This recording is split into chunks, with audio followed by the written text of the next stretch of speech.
नमस्कार दोस्तों, स्वागत है आप लोगों को इस वीडियो में। दुनिया में हर आदमी को रोटी, कपड़े और घर के अलावा सुख सुविधाओं से जुड़ी कुछ चीजों की भी जरूरत होती है, जिसके लिए वह दिन रात मेहनत करके पैसा कमाता है, उसे इकट्ठा करने की कोशिश करता है। लेकिन कई बार कोशिश करने के बाद भी उसकी इच्छा पूरी नहीं होती है। उसकी लाइफ में कई समस्याएं होती हैं। गरीबी में रहने वाला व्यक्ति बहुत सीमाओं में फंसा होता है। कई बार गरीब इंसान अपने परिवार को 2 वक्त का खाना खिलाने के लिए भी मुश्किलों का सामना करता है। उसके भाग्य में जो भी खुशियां हों, लेकिन उसे वह खुशियां आसानी से नहीं मिलती। मानो कोई अनकहा नियम हो या कोई कुदरत की ताकत हो जो उसके पास पैसा आने से रोक रही हो, या कोई ऐसी बात है जो कि वह इंसान गलत कर रहा हो। वह अपने सपनों को पूरा करने में भी हारा हुआ महसूस करता है।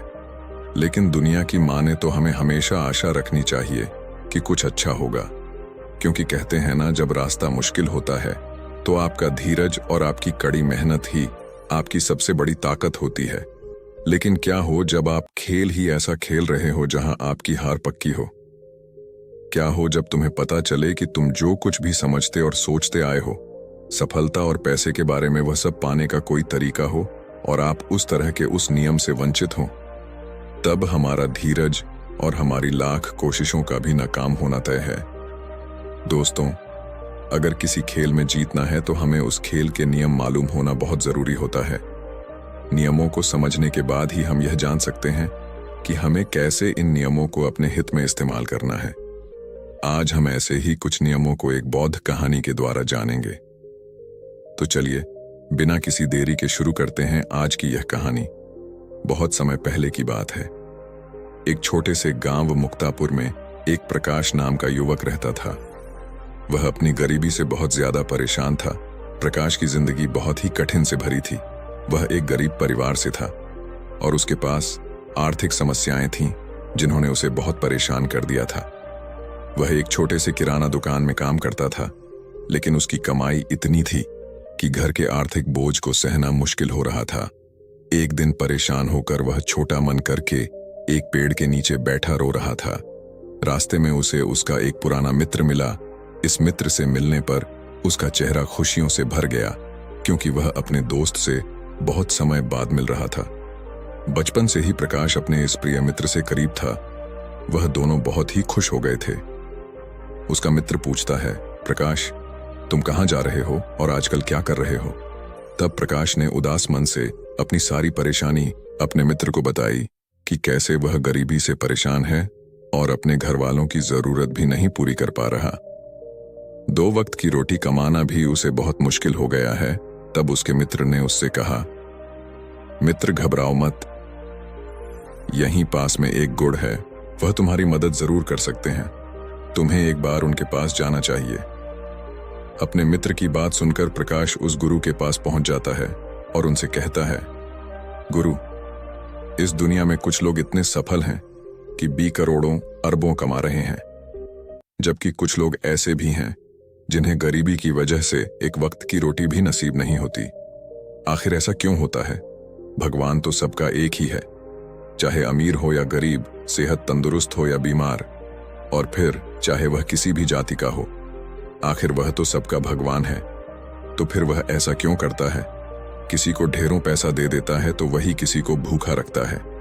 उस गुरु ने उस व्यक्ति की बात सुनी और बोले, बच्चा, तुम बिल्कुल सही कह रहे हो। वह भगवान हम सभी का है, चाहे वह कोई भी हो, किसी भी जाति का हो, लेकिन हम भी तो सब उसी की परछाई हैं। तो फिर हम सभी को एक समान होना चाहिए। लेकिन हम भी तो सब एक समान नहीं हैं, एक जैसे नहीं हैं। आपस में लड़ते हैं, झगड़ते हैं। तो भला वह हमें एक जैसा क्यों बनाएगा? ये तो सोचने की बात होती है। अच्छा, तुम मुझे एक बात बताओ।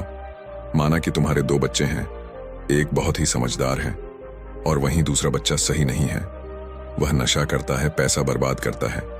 फिर तुम्हारे पास तुम्हारे दोनों बच्चे आते हैं और तुमसे कुछ पैसा मांगते हैं, जो कि तुम्हारे पास उतने ही पैसे हैं। तो तुम पैसा किसे दोगे? जाहिर सी बात है, तुम पैसा उसे ही दोगे जो पैसे की अहमियत को जानता है, उसे कैसे खर्च करना है, या उससे कैसे और ज्यादा पैसा के लिए 3 काम करो। पहला, अपने लक्ष्य को एक काग कमाया जा सकता है जो इस बात को जानता है। यकीनन तुम पैसा उसे ही दोगे ना कि उसे दोगे जो पैसा बर्बाद करता है। नशा के लिए तुम क्या कर सकते हो? करता है पैसे की अहमियत नहीं समझता, तुम पैसा उसे बिल्कुल नहीं दोगे। भगवान भी ऐसा ही करता है। मैं यह नहीं कहता कि तुम नशा करते हो या तुम गलत हो, बल्कि मेरे कहने का मतलब यह है कि तुम यह नहीं जानते कि पैसा कैसे मैनेज किया जाता है। और जो अमीर लोग होते हैं वह पैसे को करना जानते हैं। उनकी कुछ अच्छी आदतें भी होती हैं, कुछ उनके नियम होते हैं जो अमीर को और अमीर बना देती है और गरीब को और गरीब। अगर कोई भी इंसान उन नियमों का पालन करता है, उन्हें अपने जीवन में उतारता है, तो वह भी बहुत जल्दी अमीर बन सकता है। तब उस व्यक्ति ने कहा कि हे गुरुवर, कृपया करके आप हमें बताएं, वह कौन सी आदतें हैं, वह कौन से नियम है, मैं अपने जीवन में जरूर अपनाऊंगा। तब उस गुरु ने कहा कि ठीक है बच्चा, आज मैं तुम्हें उन नियमों में से 13 नियमों के बारे में बताऊंगा, जिन्हें अपनाकर तुम भी सफल लोगों की लिस्ट में आ सकते हो और खुशहाली से भरा जीवन जी सकते हो। बस उन नियमों को ध्यान से सुनना और अपने जीवन में जरूर आना। उन नियमों में से पहला नियम है कभी हार ना मानने की आदत, क्योंकि कभी हार ना मानने की आदत ही एक दिन तुमको सफल बना सकती है, और सफल लोग कभी हार नहीं मानते। अगर आपको भी सफल होना है तो सबसे पहले अपने आप को कंफर्ट जोन से निकालकर काम करना पड़ेगा। आपके काम में कितनी ही मुश्किल क्यों ना हो, लेकिन आपको हर मुश्किल का सामना करके अपने काम को पूरा करना पड़ेगा।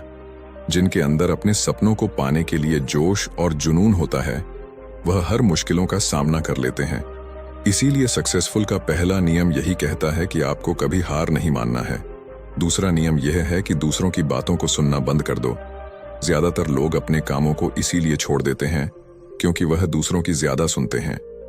वह यह समझ नहीं पाते कि लोगों का यही काम होता है कि बढ़ते हुए लोग को पीछे कैसे खींचे और उनके काम को कैसे बर्बाद करें। अगर आप कोई ऐसा काम कर रहे हो जिसके बारे में लोग कहते हैं कि तुमसे नहीं हो पाएगा, तो उन लोगों को जवाब तुम बिल्कुल मत देना, बल्कि उन लोगों को जवाब तुम अपने काम से देना। उसी काम को पूरा करके दिखा देना, जिससे उन लोगों को जवाब अपने आप मिल जाएगा। और फिर अगर लोग आपको देखकर या फिर आपके काम को देखकर आपकी कॉपी करने लगे हैं, तुम समझ जाओ कि आप सफल हो रहे हो, क्योंकि लोग सफल लोगों की ही कॉपी करते हैं। असफल लोगों को कोई कॉपी नहीं करता। अब से आप जो भी काम करो उसमें इतना खो जाओ कि लोगों की आवाज आपको सुनाई ना दे। इसीलिए अगर आप सफल होना चाहते हो तो दूसरों की बातों को सुनना बंद कर दो। तीसरा नियम यह कहता है कि रिस्क लेना शुरू कर दो। आप कोई भी काम शुरू कर लो, आपको हर काम में रिस्क लेना ही होगा। बिना रिस्क के लिए आप कोई भी काम नहीं कर सकते, लेकिन अगर आपको सफल होना है तो आपको रिस्क लेना ही होगा। अगर आप सही तरीके से रिस्क लेना सीख गए तो आप किसी भी काम को आसानी से पूरा कर सकते हो। अगर आपको लगता है कि सफलता रातों रात मिल जाती है, तो ये सोच आपकी बिल्कुल गलत है, क्योंकि सफल पाने के लिए आपको रात दिन मेहनत करनी पड़ेगी। आपको अपना दिमाग लगाना पड़ेगा, आपको अपने काम में रिस्क लेना पड़ेगा और बहुत सारी चुनौतियों का सामना भी करना पड़ेगा। आज आप जिसे देख रहे हो, जो लोग बुलंदियों को छू रहे हैं, उनके बारे में पढ़ रहो, उनको जानो। वह कितनी बार फेल हुए हैं, लेकिन हार नहीं माने। वह समय समय में रिस्क लेते गए और आज कहां से कहां पहुंच गए। और जिस दिन आप भी रिस्क लेकर काम शुरू कर दोगे, उस दिन से समझो कि आप सफलता की ओर बढ़ना शुरू कर दिए हो। चौथा नियम यह है कि खुद पर विश्वास करना सीखो। अगर तुम्हें सच में सफल होना है तो खुद पर विश्वास करना होगा। तुम्हें विश्वास करना होगा कि तुम भी सफल और अमीर बन सकते हो। और सबसे बड़ी समस्या यही है कि ज्यादातर लोग डरते हैं, इससे उनका आत्मविश्वास खत्म हो जाता है। इंसान को यह 6 प्रकार के डर हमेशा सताते रहते हैं। पहला, गरीबी का डर। दूसरा, बुढ़ापे का डर। तीसरा, बुराई का डर। चौथा, प्यार और सम्मान। खो देने का डर, बीमारी का डर और छठा, मौत का डर। अगर आपको यह डर सताते हैं तो खुद से सकारात्मक बातें करना शुरू कर दो। हमेशा सकारात्मक बोलने से तुम्हारा डर खत्म हो जाएगा और आत्मविश्वास बढ़ जाएगा। हमेशा ही डर का सामना करना सीखो, इससे जीत तुम्हारी होगी। इस बात से समझो कि अगर कोई छोटा बच्चा गिरने के डर से चलना छोड़ दे तो क्या वह कभी चलना सीख पाएगा? मेरे हिसाब से तो बिल्कुल नहीं सीख पाएगा। तो इसी मानसिकता के साथ अपने लक्ष्य की तरफ बढ़ना शुरू कर दो। 1000 बार गिरो, लेकिन कभी हार मत मानो। 5वां नियम यह है कि आप अपने लिए एक बड़ा लक्ष्य चुनो। ज्यादातर लोगों से जब कोई पूछता है कि तुम्हारे जीवन का लक्ष्य क्या है, तो इस पर बहुत से लोग मुस्कुरा देते हैं और कहते हैं, अभी तक हमने कुछ सोचा ही नहीं। और अगर तुम्हारा भी यही उत्तर है तो इसे आज ही बदल दो। आज ही बैठकर गहराई से विचार करो और अपने जीवन का एक लक्ष्य बनाओ। नौकरी चुनना लक्ष्य नहीं होता, पर हाँ, वह जीवन का एक पड़ाव जरूर हो सकता है। अपना सही लक्ष्य चुनो, उसे पाने पर लिखो, सिर्फ दिमाग पर नहीं। दूसरा, अपने लक्ष्य को पाने क्या तुम सोना कम कर सकते हो? क्या तुम ज्यादा मेहनत कर सकते हो?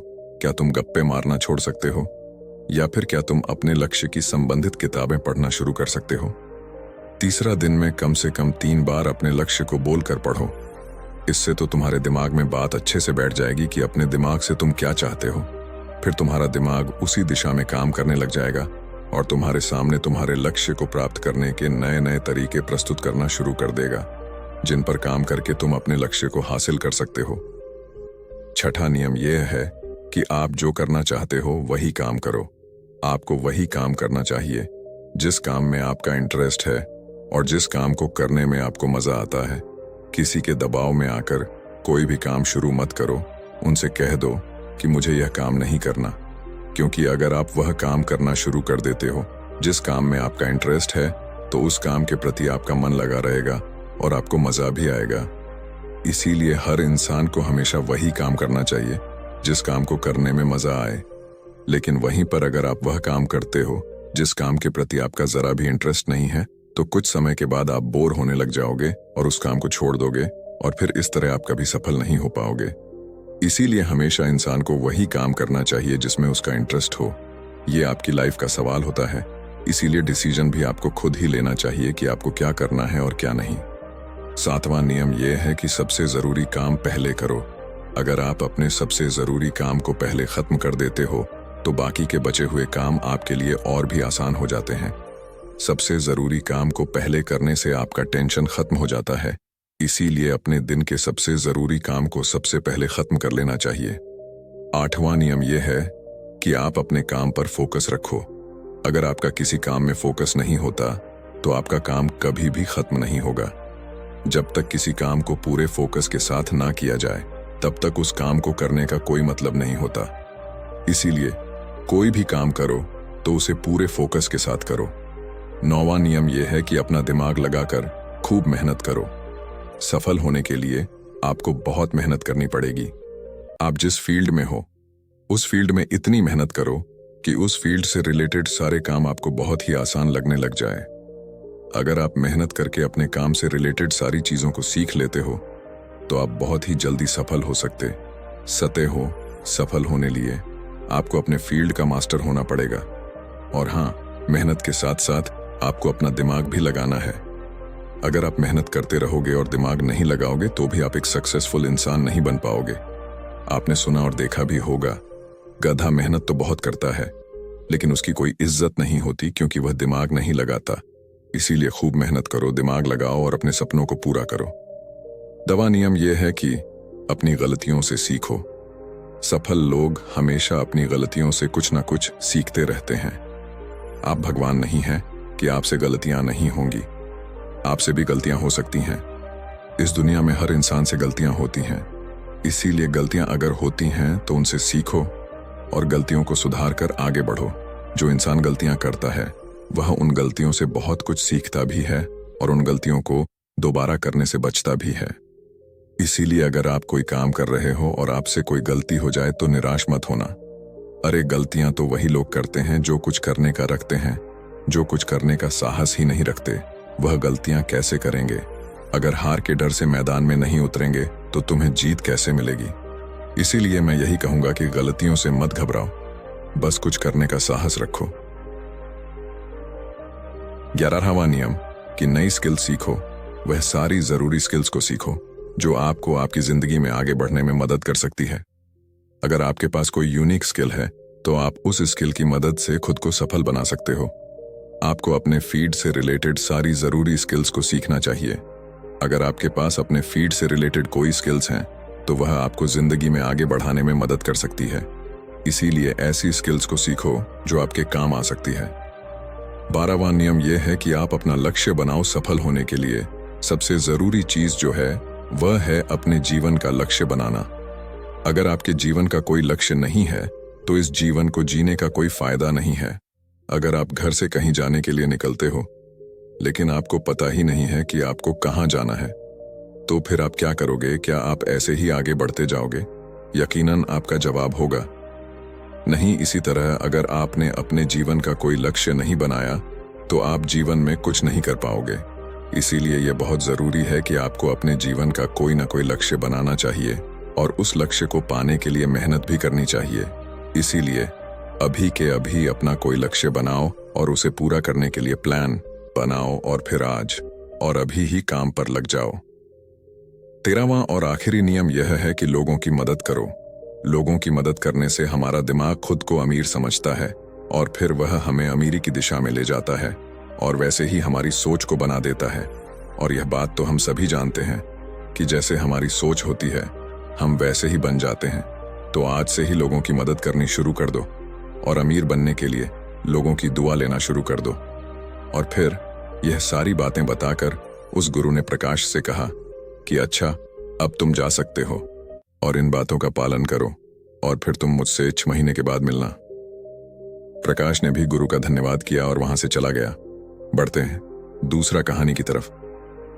दोस्तों, प्रकृति ने हमारे शरीर को 5 तत्वों से बनाया है, लेकिन कलयुग के इंसानों ने उसमें एक तत्व और जोड़ कर दिया और वह है पैसा। पैसे से सब चीज नहीं खरीदी जा सकती, लेकिन पैसे से बहुत कुछ खरीदा जा सकता है।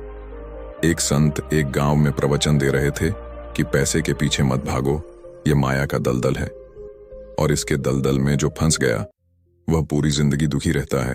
और वहां बैठे सभी लोग इसी बात पर तालियां बजा रहे थे।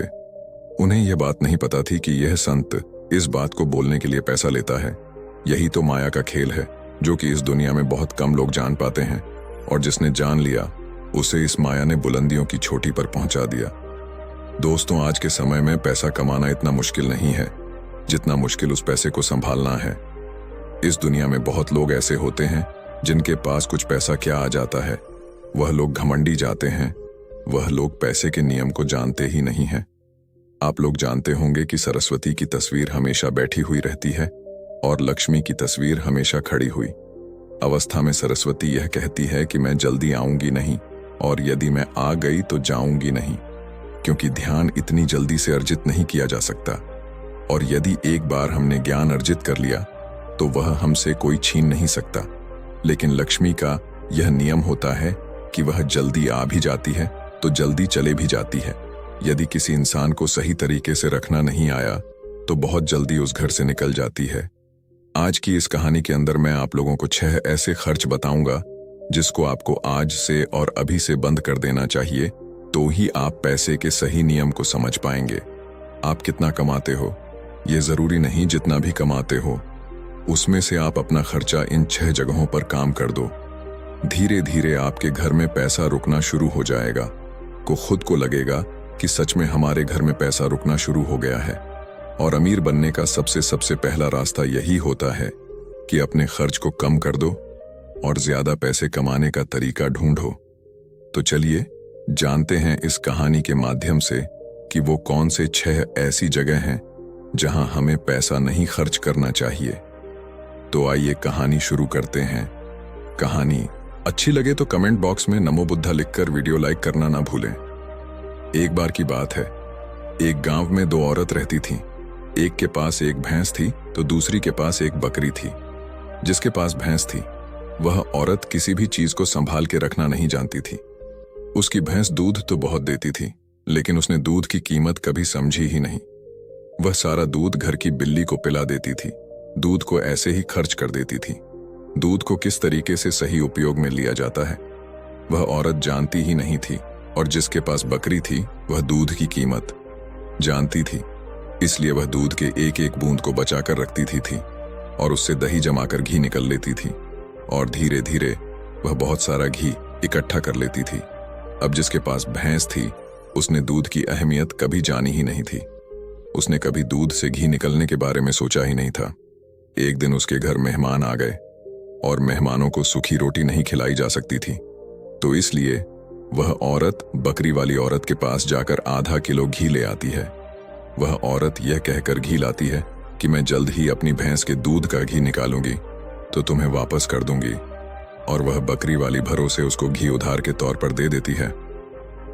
अब वह भैंस वाली औरत मेहमानों को खाना खिला देती है। उसके बाद बहुत दिन निकल जाते हैं, लेकिन वह घी वापस नहीं करती। अब बकरी वाली औरत भैंस वाली औरत के पास जाती है और कहती है कि मैं तुम्हें एक बार घी दिया था तो मैं वह घी वापस लेने आई हूं। यह सुनकर वह औरत कहती है, कौन सा घी? तू भला मुझे घी कैसे दे सकती है? मेरे पास तो भैंस है और तेरे पास तो बकरी है, और मैं भला तुझसे उधार क्यों मांगूंगी? मेरे पास तो इतनी अच्छी भैंस है और उसका तो बहुत सारा दूध होता है। मैं तो खुद उससे दूध निकल लूंगी, मैं भला तुझसे क्यों लूंगी? यह कहकर वह घी देने से मना कर देती है। इतना सुनकर बकरी वाली औरत वापस आ जाती है, क्योंकि उसको पता था कि कोई भी उसकी बात पर विश्वास नहीं करेगा, क्योंकि उसके पास तो भैंस है। लेकिन फिर भी उसने कई लोगों से बोला, पर उसका किसी ने विश्वास नहीं किया। सबका जवाब एक सा था कि भला भैंस रखने वाला इंसान बकरी रखने वाले से घी उधार क्यों लेगा। एक दिन उस गांव में एक गुरु आए तो बकरी वाली औरत उन गुरु जी के पास गई और सब कुछ बता दिया। उसके बाद गुरु ने भैंस रखने वाली औरत को बुलवाया और फिर वह भी अपनी बात बताते हुए कहती है कि गुरुदेव, ये झूठ बोल रही है, मेरे पास तो भैंस है, तो मैं इससे घी उधार क्यों लूंगी। अब फैसला गुरु को करना था कि भैंस वाली औरत ने घी उधार लिया है या नहीं, क्योंकि बकरी का दूध बहुत कम होता है और भैंस का बहुत ज्यादा। तो क्या जरूरत हो गई कि घी उधार लेना पड़ जाए। अब गुरु बहुत देर सोचते हैं और उसके बाद दोनों औरतों को बुलाकर एक एक लोटा पानी देकर कहते हैं कि जाओ और इससे अच्छे से हाथ पैर धोकर आओ। एक लोटा पानी देखकर भैंस वाली औरत कहती है कि गुरुदेव, सिर्फ एक लोटा पानी से हाथ पैर कैसे धो पाऊंगी। लेकिन बकरी वाली औरत उस लोटे को लेकर चली जाती है और वह अच्छे से अपने हाथ पांव धोती है और कुछ पानी बचा भी आती है और वापस गुरु के पास आ जाती है।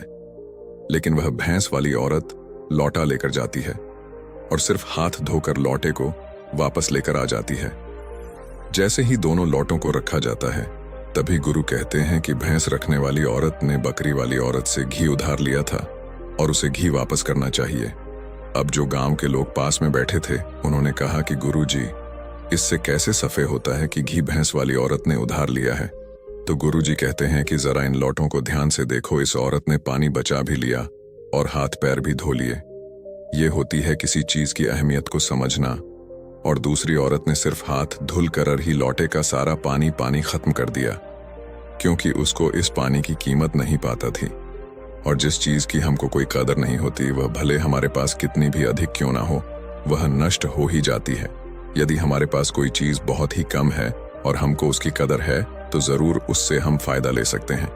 जैसे कि बकरी वाली औरत ने दूध बचाकर उसे माखन निकाला और उसे घी बनाया, जबकि भैंस वाली औरत के पास दूध बहुत मात्रा में था, पर कदर न होने के कारण उसके घर में मेहमानों के लिए घी नहीं था। यह बात ही सत्य है। उसके बाद भैंस रखने वाली औरत उन गुरु के चरणों में गिर जाती है और कहती है, गुरुदेव, मुझे क्षमा कर दीजिए, मैं अभी घर जाकर उसको घी वापस दे दूंगी। उसके बाद कहते हैं कि बूंद बूंद से सागर भरता है। हरे पूर्वजों ने यह कहावत यूं ही नहीं बनाई। हमारी छोटी छोटी बचत ही भविष्य में महत्वपूर्ण लाभ बनकर हमें मिलती है। ये बात बहुत कम लोग जान पाते हैं। यही बात हमारे घर में लक्ष्मी पर भी लागू होती है। यदि हम लक्ष्मी को बचाएंगे तो वही लक्ष्मी हमें भविष्य में अधिक लाभ बनकर मिलेगी। तो दोस्तों, यह कहानी तो आपको समझ में आ गई होगी। आइए अब जानते हैं वो 6 खर्चों के बारे में जो आपको आज से ही बंद कर देना चाहिए। सबसे पहला खर्च है दिखावे का खर्च। आपके बगल में किसी ने महंगी कार ले ली तो आपके मन में जलन होने लगती है कि मुझे भी जल्दी कार लेनी है, और यही दिखावे का खर्च आपको गरीब बना के रखता है। दोस्तों, हम में से बहुत से ऐसे लोग होते हैं जो सिर्फ दिखावे के लिए बहुत सारा ऐसा सामान उठा लाते हैं जिससे दूसरों के सामने अपना रुतबा अधिक हो सके। कार ले लेना, या बहुत सारे गहने ले लेना, या महंगे मोबाइल ले लेना, या फिर ऐसी कोई महंगी चीज ले लेना जिसकी हमें हमारी जिंदगी में कोई जरूरत भी नहीं होती। और यदि कोई समझाता है तो कहते हैं कि हम किसी से कम हैं। क्या वह लोग यह नहीं समझते कि इससे हमारा सिर्फ नुकसान होता है, न कि कुछ फायदा। यदि आपको सच में अमीरी के रास्ते पर चलना है तो ये सारे खर्चे सबसे पहले आपको बंद करना होगा और वही पैसा कहीं इन्वेस्ट करना होगा। मैं ये नहीं कहता कि आप अपने शौक पूरे ना करें। मेरे कहने का मतलब ये है कि जिस चीज की आपको जरूरत है आप सिर्फ वही लो। किसी को देखकर कोई सामान बिल्कुल ना ले। दूसरी बात है कंपनियों की स्कीम से दूर रहना। अपने सामान की बिक्री अधिक करने के लिए अलग अलग ब्रांड की जो कंपनियां होती हैं वह नई नई स्कीम लाती हैं, लेकिन यह लुभाने की रणनीति होती है जो हम लोग समझ नहीं पाते, और बहुत सारे लोग अलग अलग स्कीम के चक्कर में आकर वो चीज भी खरीद लेते हैं जिसकी उन्हें जरूर भी नहीं होती। यदि हम मार्केट में जाते हैं और हमें यह पता चलता है कि % डिस्काउंट में घड़ी मिल रही है, तो घर में वॉच होने पर भी हम उस वॉच की खरीद लेते हैं। हम लोग ये नहीं समझते कि यह सब मार्केटिंग करने की एक रणनीति होती है। इससे हमें फायदा नहीं होता बल्कि कंपनी को फायदा होता है। लिए ऐसे शौक कभी ना पाले। यह गरीब होने का सबसे बड़ा कारण होता है, क्योंकि जिस चीज की हमें जरूरत हो नहीं है, इस चीज में हम लक्ष्मी को खर्च कर देते हैं, तो उससे हमारे घर की लक्ष्मी नाराज हो जाती है और फिर धीरे धीरे हमारे घर से निकलने लगती है। तीसरा खर्च है कर्ज। आज के समय में ज्यादातर लोग कर्ज लेकर महंगी महंगी चीजें खरीद लेते हैं, जैसे कार, बंगला, मोबाइल, और फिर उसका पैसे भरते रहते हैं। जैसे कि आजकल हम लोग क्रेडिट कार्ड का इस्तेमाल करते हैं। क्रेडिट कार्ड हम लोगों को पैसा खर्च करने लिए कहता है। जो पैसा हमारे पास है या फिर जो पैसा हमारे पास आने वाला है और उस पैसे को हम खर्च कर देते हैं, तो जरा सोचिए कि हम अमीर कैसे बन पाएंगे। जो पैसा हमारे पास आया ही नहीं, उस पैसे को भी हम खर्च कर देते हैं और अमीर बनने के बारे में सोचते हैं। अमीर बनने का वीडियो देखते हैं, और बहुत लोग तो ऐसे भी होते हैं जो लोन लेकर जमीन खरीद लेते हैं और ये सोचते हैं कि जब हमें इससे फायदा होगा तब हम लोन वापस कर देंगे। लेकिन वह लोग ये नहीं सोच पाते हैं कि जितना हमें इससे फायदा होगा उससे ज्यादा हमें लोन का ब्याज भरना होगा। तो दोस्तों, ऐसा काम कभी ना करें। कर्ज लेकर कोई भी चीज ना खरीदें। चौथी और सबसे अच्छी बात यह है कि आप अपने पैसे को उपयोग कैश में ही करें। कभी भी मोबाइल ऐप का उपयोग करके पैसा खर्च ना करें। आपको शायद पता नहीं होगा कि आप कोई सामान भी खरीदते हैं और फिर फोन से पेमेंट करते हो, तो आपको आपके पैसा खर्च होने का ज्यादा तकलीफ नहीं होती, क्योंकि वह पैसा आपकी जेब से नहीं जा रहा। और जब आप अपनी जेब से पैसा निकाल कर खर्च करते हैं तो आपको महसूस तो होगा कि यार पैसा खर्च हो रहा है। और अगर आपको यकीन ना हो तो आप ऐसा करके देखना, मार्केट जाना और फिर किसी सामान का पेमेंट अपने फोन से करना, जिससे आपको ज्यादा महसूस नहीं होगा कि आपका पैसा ज्यादा खर्च हो रहा है। लेकिन जिस दिन आप अपनी जेब से पैसा निकाल कर दोगे तो उस दिन आपको जरूर लगेगा कि यार पैसा जेब से जा रहा है, मेरा पैसा खर्च हो रहा है, ज्यादा पैसा खर्च हो रहा है। पांचवी बात आपको ध्यान रखनी है कि अपनी भावनाओं पर काबू रखना है। अगर आपको कोई चीज पसंद आ रही है और आप उसे खरीदना चाहते हैं तो पहले यह सोच लें कि क्या आपको इसकी जरूरत है, क्योंकि बहुत से लोग कोई चीज पसंद आने पर उसे तुरंत खरीद लेते हैं। कई बार तो ऐसा होता है कि कोई स्कीम वाले हम लुभाने के लिए आते हैं तो हम उसे तुरंत खरीद लेते हैं। तो हमें ऐसी चीज को लेने से बचना चाहिए। हमें ऐसी चीज नहीं लेनी चाहिए, बल्कि ऐसी चीज लेनी चाहिए जिसकी हमें जरूरत हो। छठवीं और आखिरी बात यह है कि कभी भी कोई भी शौक ना पाले। आपको शायद इस बात का पता होगा कि हमारी दुनिया में महंगाई का सबसे महत्वपूर्ण कारण शौक है। आज के समय में नॉर्मल 1000 का फोन आ रहा है और वहीं पर 1 लाख का भी फोन आ रहा है। फर्क सिर्फ इतना है कि किसी को 8000 का फोन रखने का शौक है तो किसी को 1 लाख का रखने का शौक है। हाँ, यहां पर आदमी को अमीरी भी दर्शाने का शौक है, क्योंकि अमीर आदमी महंगा फोन रखेगा तो लगेगा कि वह अमीर है। तो यह शौक ही तो हुआ शौक है, तभी तो उसने महंगा फोन रखा, इसलिए महंगाई का कारण है। शौक और किसी भी चीज की महंगाई नहीं है, और इसलिए लोग समय समय पर शौक वाली चीजें बनाते रहते हैं। अच्छी अच्छी चीजें बनाकर हमें लुभाने के लिए लेकर आते रहते हैं, ताकि हमें वह चीज पसंद आ जाए और हम उसे तुरंत खरीद लें, क्योंकि उन्हें पता है कि ना लोगों का शौक खत्म होगा और ना ही उनकी मार्केटिंग बंद होगी। तो इसलिए अपने शौक को काबू करें जितना हो सके, क्योंकि शौक करने से हमारी जिंदगी नहीं चलेगी, बल्कि मेहनत करने से और पैसे को बचत करने से जिंदगी चलेगी। क्योंकि आज के समय में पैसा हो सब कुछ है। भले ही आज के समय में हमसे कितने भी लोग ये बात कहते हैं कि पैसा हो सब कुछ नहीं है, लेकिन यदि उनकी जिंदगी को सही तरीके से ध्यान रख के देखा जाए तो उनके लिए पैसा हो सब कुछ होता है।